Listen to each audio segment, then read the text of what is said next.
बाबा विश्वनाथ मुंडिया रु बाहरी आमे आसलु पुरी को आमर पुरी आसबार किसी भी प्लानिंग है नथिला कौन करवा जगार डोरी जिते लगी किए बा अटकई पार तो आम समस्ते बहुत ही खुशी मनरे बाहरी जाइलु पुरी।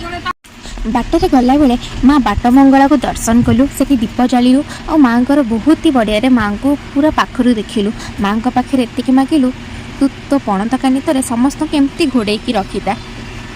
माँ बाटमंगला को देखी मन आहुरी खुशी हो गला।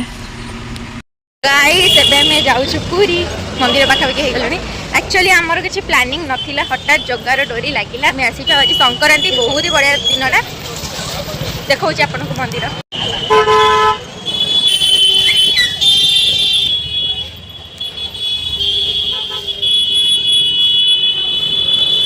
एबे हमें जगह को दर्शन करके आसिलु पतित पवन आरती भी देखिलु मन को शांति बहुत मिलला।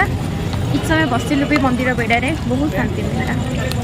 तो आज पूरा आरती देखी मन पूरा शांति बहुत शांति आरती देखी आरती फर्स्ट टाइम मुझे सेमती आसे सब जगह दर्शन कर जाऊ कि पतित पावनकर आरती आम के देखी नु आज देखिलु आरती आम मन प्राण आत्मा पूरा शांति हो गला। मंदिर बेड़े बसबार जो शांति जो पवन जो तार जे से रियलाइज कर केवल सी ही जानी तो आगू को आम कुआड़े जाऊँ कौन कर देखिए आसचु सी बीच बुलवाई देखा सुंदर लहड़ी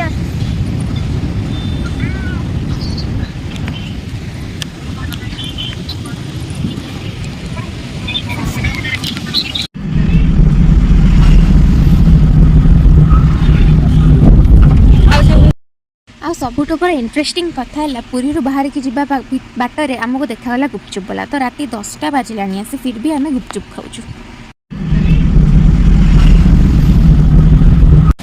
सो गाइस एबे मैं आसु डिनर करबा को अभी टाइम हेलानी 11 टाइम देखिलो देखै दोछि माने 11टा बाकी 10टा 47 बहुत खोजी खोजी गोटे भल जगह मिलला खाइबा तो एबे हमें खाइबा ऑर्डर कर दे कौन आसो सेटा म आपन देखेबी तो एबे वेट कर भूख बहुत जोर लगे।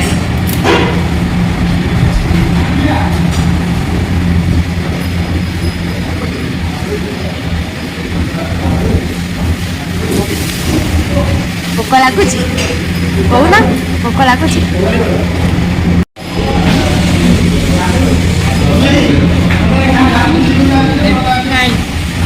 खिया पिया सारिक आम बाहरी गलु डायरेक्ट घर को कहीं रात भी बहुत हो जाता आ बहुत ही टायर्ड ही लगुला किंतु जगह को देखी सब मन पूरा बहुत खुशी हो गला। तो फाइनाली मुझे पहुँच